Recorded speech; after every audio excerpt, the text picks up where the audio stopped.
Greetings programs, welcome back to Crusader Kings 2. Last time there wasn't a lot going on in terms of expansion, but we did go on a pilgrimage and that was rather interesting. This time round, for this episode, I want my focus to be once more back on Conquest and my plans of making inroads into Finland. Now it is entirely dependent on RNGesus in this particular case, because my Chancellor here, who is very capable, has to fabricate a claim to at least get me a foothold, and as you can see it's nearly 20% per year, so it's not a bad chance, it's just it hasn't happened yet. I've also got to start thinking about succession, because King Colin here, well, he's actually been on the throne for just over 30 years. He's been a fairly long-lived king. He's had a reasonably long, successful reign. But he is 53 now, and, well, he could last another 20 years, or he could keel over tomorrow. You just never know with this particular game. I'm hoping that he does last for a couple of more years, because he has got a pretty decent set of stats. And the current Tannist, well, he's decent, but he's definitely not as capable. Although his stats, his traits rather, aren't terrible. He's got some fairly decent ones, apart from, well, stressed isn't good, paranoid is a bit mixed, gluttonous is definitely not good, but some of the rest are, craven is also not particularly good if you're leading a fight. But yeah, it looks like Colin is going to be a bit of a high point, and after that, well, it's basically the same for both crowns.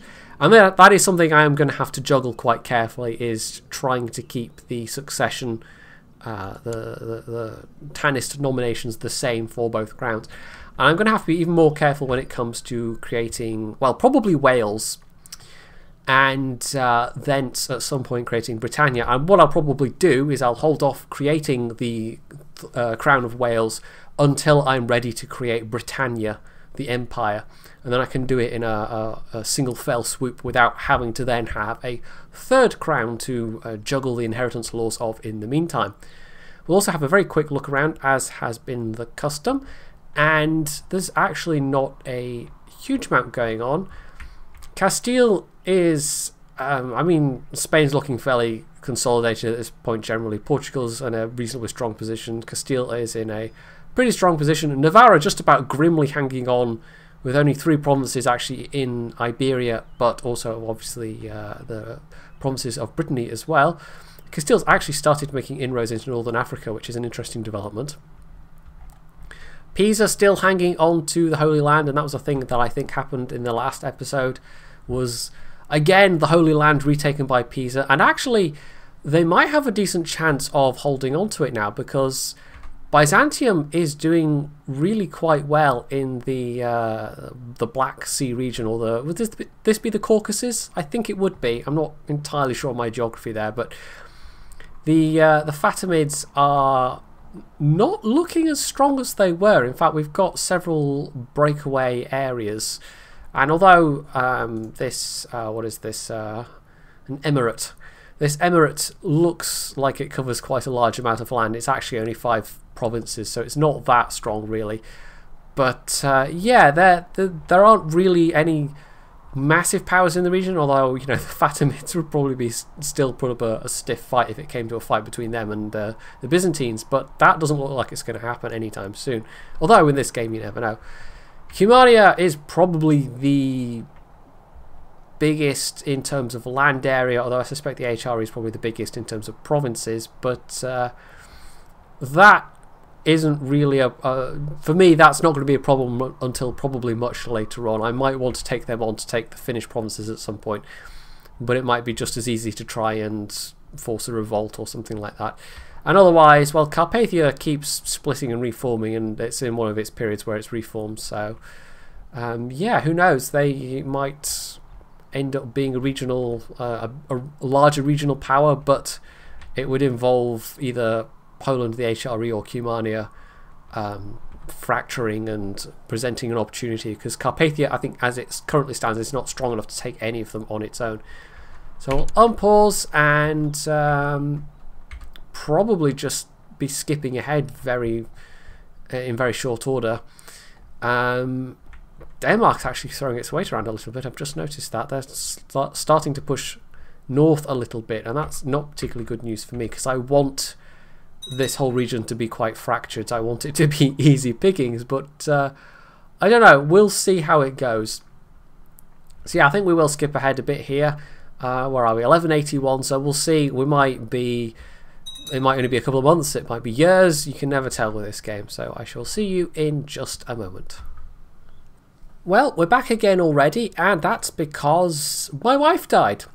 Now, I have been poking around, and there's a bit of a problem. Because I have the chaste trait, where are we? Celibate, there we go. That means I'm incredibly unlikely, in fact it's basically impossible for Colin II to have any more kids. Now there are some very eligible brides around. Indeed, in fact, the most eligible and one that it would be very nice to marry would be the Queen of Navarra, she's fairly young, she is unmarried, her stats are not terrible, and she has a kingdom to inherit, potentially. Unfortunately, if we go and try and arrange a marriage, no, because unlikely to have children, and that is a huge negative modifier. So although it would be very, very nice indeed, it's just not going to happen. And I did have a look at, I've got one eligible McJedi otherwise that potentially could get married to her, but she doesn't want to unless it's a matrilineal marriage, which kind of defeats the point of marrying to try and get the title. The other thing I noticed while I was poking around is that yes, Cynigoth II is now, she's queen at the age of 10, and if you remember correctly, I actually betrothed her to Corran McJedi, so that's all now one step closer. I'm not quite sure what did in for Queen Aelfwin, but yeah, that's interesting. I mean, Civil War's obviously continuing on a bit, and in fact Mercia is looking a bit weaker than it was. There's now a separate Duke of Lancaster, although there won't be once I've usurped his title, because I totally can do it once the war is actually concluded. But or is it Northumberland I'm thinking of? It's Northumberland I'm thinking of, not Lancaster, in which case he's probably still got Northumberland. Yes, he does. Anyway, I'll be usurping it from somebody. But it looks like Colin II, well, I could marry a courtier, I think. I've got one courtier that I could marry, and she would get a bunch of prestige. I wouldn't. And the only reason to do it would be, well, actually there are potential other benefits. There's no chance of any new kids, but if they both fall in love, well, that can have some very beneficial effects in terms of events popping up to reduce stress and whatever.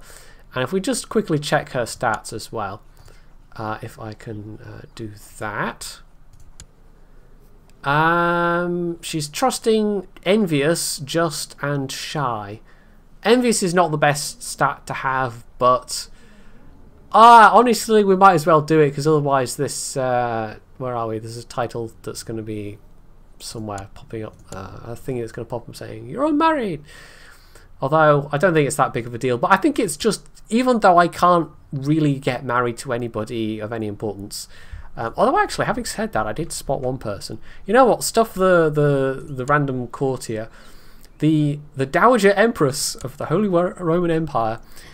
I can get married to her because she's currently a widow. It wouldn't bring me an alliance, which is why I initially dismissed it. But you know what? We might as well. So I can get a bit of prestige out of that. Why not? So there we go. That happened. And in another couple of years, this marriage will happen, and we'll see what bits of England we can actually inherit. But that is such a golden opportunity, and we can't do anything about it. We can't get that throne in our clutches, sadly, because that would be actually not so much the Iberian territory, but having a foothold on the continent might be quite useful. But anyway, never mind. Maybe I will just try and let's see, it was Jedi the Third. He's not particularly old, but if we click there, They'll do it if it's matrilineal, but not otherwise. And we don't get an alliance out of this, but it brings the houses slightly closer together. So let's do it. Why not? There's no reason not to in that that particular case.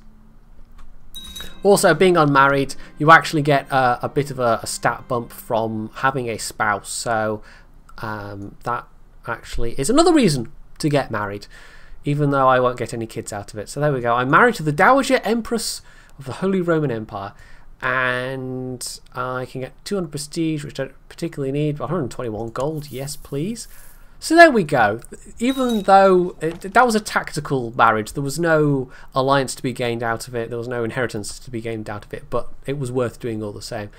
And yeah, we've kind of married into House Jimena there, but we're definitely not getting anything out of that one, unfortunately. So oh well. Also, he's not even a Muck Jedi, he's a Muck Third. He's one of the bastard dynasty. Anyway, never mind. Reuse is still pestering me for, well, he's got consumption. I don't think that's going to be a thing for very much longer. I told him he's not ready. I mentioned it. Or yeah, we're just going to wait for him to keel over. Anyway, we'll skip ahead again here. Still really not a lot happening otherwise. Come on, just fabricate the claim already. Seriously, just forge somebody's name on a bit of parchment. How hard could it be, Mr. Chancellor? Anyway, we'll see you again in just a moment. Well, we're back with another relatively minor event. I say relatively minor, it could have some bigger long-term implications, but basically House Captain Guy has once again lost the crown of England. It's not the first time. It is now held by the principal who had launched the civil war that England was undergoing, the Duke of Norfolk, or the one-time Duke of Norfolk, who is now the King of England, King Arnault, or possibly Arnaud of England. And as you can see, he is an Occitan character, so from kind of around this area, culturally speaking. Not quite sure how he'd managed to end up a Duke in England, but anyway. So as for Cynigath, she's still down there. She's currently in prison, but she is still a duchess, and we are at least going to inherit a duchy in England. But it's a long way from inheriting a throne. And with a tanistry, I mean, engineering the inheritances would not have been a simple matter anyway, because you'd have to get whoever it was that was the heir maneuvered into such a position that they would also be the heirs of England and not England, Scotland and Scotland too. So it would not be smooth sailing by any means, but it would have been a foot in the door. But yeah, that's on a bit of a back burner. However, what I can now do is, from this guy, the Duke of Mercia, I can usurp the title of Northumberland. Or at least I could. In theory, he's at peace. In practice, they are at war, because the Count of Shrewsbury is apparently trying to take his ducal title. So yes, I wouldn't imagine he'll be successful, but you never know. Mercia is not what it once was. It's gone from being one of the most powerful duchies in England to a rather troubled one, it looks like. In fact, this is all of his vassals are almost all anyway have declared on him. So yeah, and he also seems to have lost one or two that have become counts directly, I'm guessing, under the king. So I have no idea. It's all a bit who knows. I've also been investing some of my money, as you can see, in oh, we've got an inheritance there, in infrastructure. Where's this? The Duke of Albany. So that's Lothian, or is it that? No, that is Lothian. Which one's Albany again? I can't remember. I'll ignore whatever. It doesn't have an effect especially. I've forgotten which one that is, but anyway. Albany. Oh, that one. No, I was looking right at it. Wow. So let's see what our relations with his are. Not bad. He is Norwegian. We seem to have a couple of Norwegians actually in landed positions at the moment, although he's by far the most powerful, but his heir is a Macduff who is Scottish. So we've got a... I've probably said this in the last episode, but we've got a proper bit of multiculturalism going on at the moment. So let's just have a quick look at the current succession. And it still very much looks like it's going to be Farquhar as the heir apparent. And I'm happy with that. I mean, he's a bit of a dull choice, but on the other hand, he's not, you know, mad or anything like that. You can never tell with this game. So I think rather than sit around waiting for that little civil war to play out, I will skip ahead again. Hopefully we'll have something going on over here. They're actually at war with Gotland. So I might actually be making claims against Gotland rather than Finnish tribes, which could be a little more tricky because I think Gotland have... who are they at war with? Oh, that was Sweden, apparently. I don't know. That could get messy, but we'll see. Well, I got a war. It wasn't the war I wanted, but I got a war, and it was naturally, literally, about 5 seconds after I hit the stop record button. After the previous edit, which was literally, as I say, just seconds ago, a message popped up from my sort of son-in-law, kind of. The son of my wife. I don't know how you'd... not son-in-law, stepson? What is he to me? I don't know, but the Emperor of the HRE. And he's actually got 2 separate wars going on at the moment, and he's actually been able to call me in through that marriage. So he's got a war against an adventurer band, which shouldn't be too difficult, a Lombard invasion of Burgundy.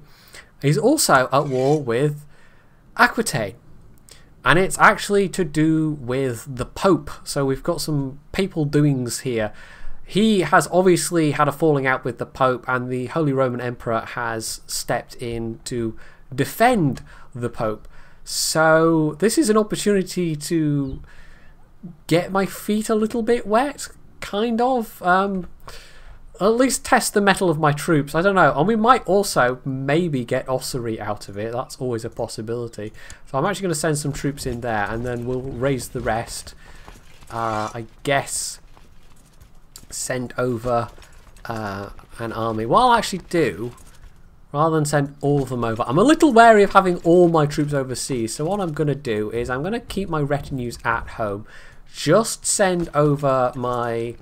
my levies, my raised troops, and we will then oh no, don't select that one.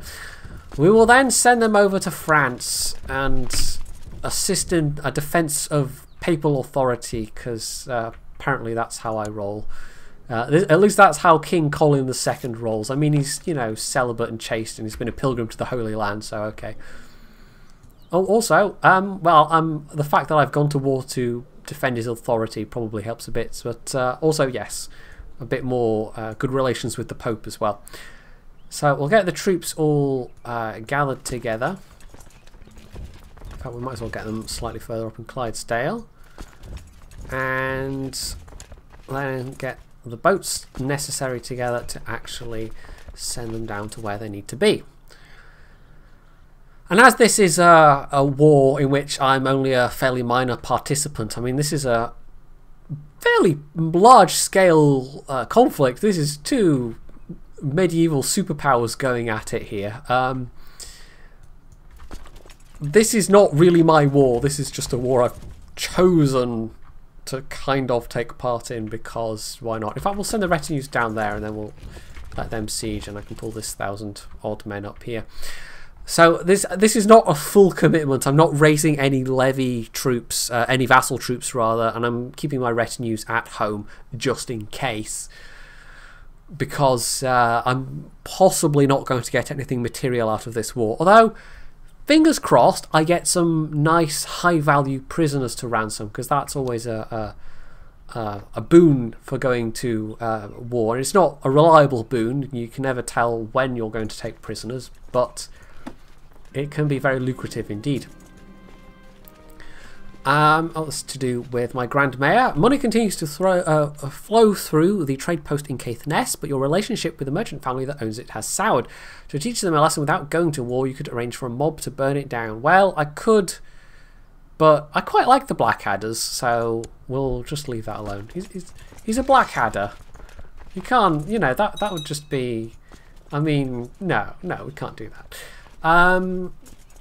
Right, we're going to need about 100 ships, so we won't just raise all my ships at once. That would be unnecessary. So that's 40.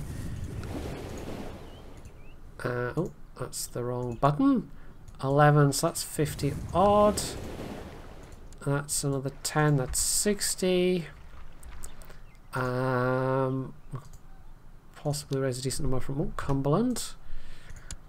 And that should be enough. That's 80 odd ships. We might need a few more, but I think in theory that will be enough ships to transport them all over. And we'll probably go over to the Low Countries, Holland, and be in support of the HRE armies there. And you can see some fairly significant clashes going on here. Those are very big armies for, you know, where are we? 1183, 12th century. That's a fairly major conflict. However, that HRE army just got absolutely thrashed. I'm going to guess that was, yeah, there's a river crossing, and possibly the terrain was also forest. I think forest gives a defensive bonus, but I can't remember offhand. Anyway, that is 90 ships and 8,900 men, so just enough, in fact. And we will deposit them. Oh, I can't land them directly. We've got to make a landing into hostile territory. If it was EU4, I could negotiate a right of passage treaty and land my troops in, you know, allied territory, but it doesn't work quite that way in CK2. And if I could get Ossory, well, that's just a nice bonus, but it's probably not going to happen. Just because I am a secondary participant in this war, as it were. So I don't want to be sending my troops into direct conflict with large Aquitanian armies, although that possibly was their biggest force. They're reinforcing it. But, yeah, it's not... I don't know, I don't want to... I don't know the full extent of their forces yet. We can actually... oh, we've got a... well, that's a name. No, I'm thinking of EU4 where you can see the disposition of... no, we can't. Okay. I probably could look it up in the ledger, but I'm not going to do that now. Anyway, a daughter was born to Scialg McJedi and Sisepi, maybe? I'm not quite sure if that's how you say it, but yes, we now have... I actually got a few of the... I realised I could get... I did some experimentation, and I haven't said anything about it yet, but I had a little bit of trouble getting... version 204 of CK2 to run under Windows 10, and I eventually hit upon the right combination of things to be running as administrator and things to be running in compatibility modes, so it wasn't that difficult.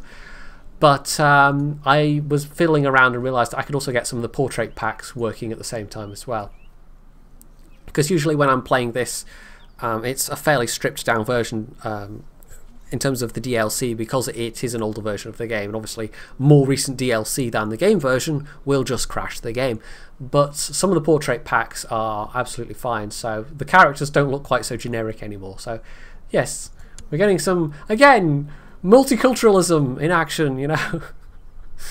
Anyway, we are sieging Zealand at the moment, which is fairly minor, but it's also reasonably defensible. I am actually going to... yeah, we're losing a lot of money on those ships. We're going to stand the ships down for now and hope that I don't need to urgently retreat those troops out to sea, as it were.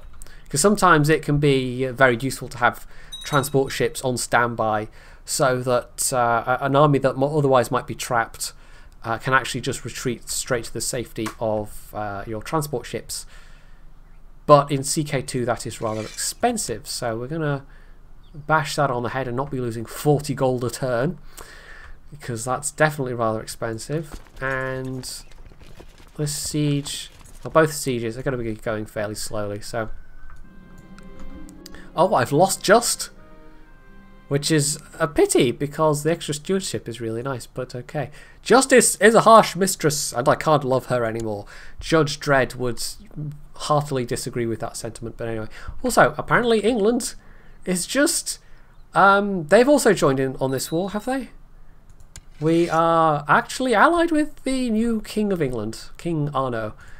And he's also got a Nevernese war going on, and the Lombard invasion, that's that one. So we're both allied in that one, but he's at war with Navarra.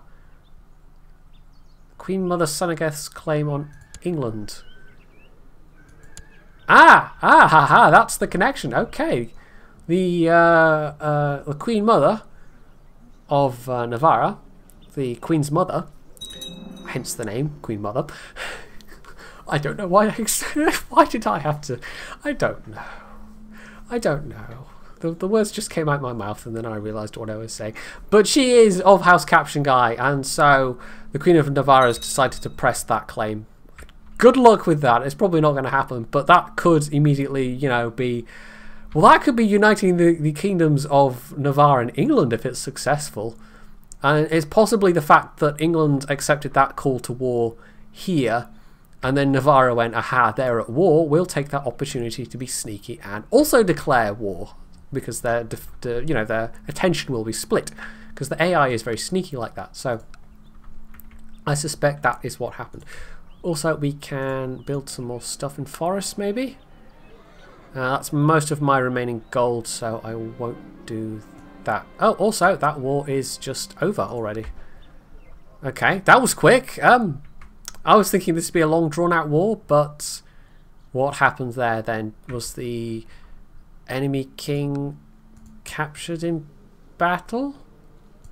Not sure. But, yeah, it is still Duke Lothair, isn't it? Yeah, that is still happening. The Capets are taking over Europe. Well, it makes a change from the Carlings taking over Europe, or retaking over Europe, I suppose. Anyway, that war's over. We still have this... well, that's 1,200 men. That's nothing. We still have those guys, but anyway. So let's just quickly re-raise the necessary ships and whisk those men back home. Oh, if I can right-click in the right places, that would help. Also, apologies if you can hear...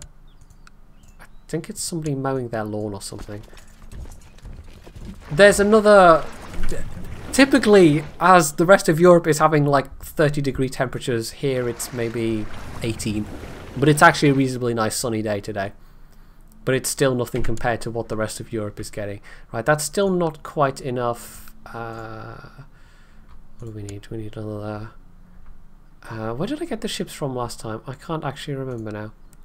I raised those ones. Oriel, I got. Dublin, I got. Oh, Ross. We can get those ships of Ross as well. Every time I say the name of the county of Ross, somebody somewhere who's watching this will go, but we were on a break! Or however the intonation was. Anyway. God, that's an old reference. Also, that's actually more ships than I need. Okay. In which case, I'll just get that way bigger than necessary fleet down there, because I can't be bothered figuring out which ones to prune off. Also, I don't know why they are marching to... I possibly accidentally selected them to go there. Right, we'll get them back up to Moray. Stamp those ships down. And just transport these guys back home. I don't fancy marching my troops all the way down there when the HRE has an army of 15,000 who will quite handily thrash the pants off them. So, yeah, so much for your adventurism. Also, that timing is rather bad for the Queen of Navarre as well, because she's got the entirety of England's troops to deal with. Although, that's a pretty respectable army. I mean, he is a new king. He's a foreigner. That is going to make his vassals altogether less enamoured of him. And it also makes the chances of another civil war that much higher. So, I don't predict that King Arno there is actually going to have that good of a time of it in terms of holding on to the crown. And maybe that war ending so quickly won't actually matter for the Queen of Navarre, because he is not in a strong position right now at all. In fact, his personal holdings are literally just the county of Norfolk. Yeah, he has a single county, so that is not going to go well for him if he can't get his vassals on side.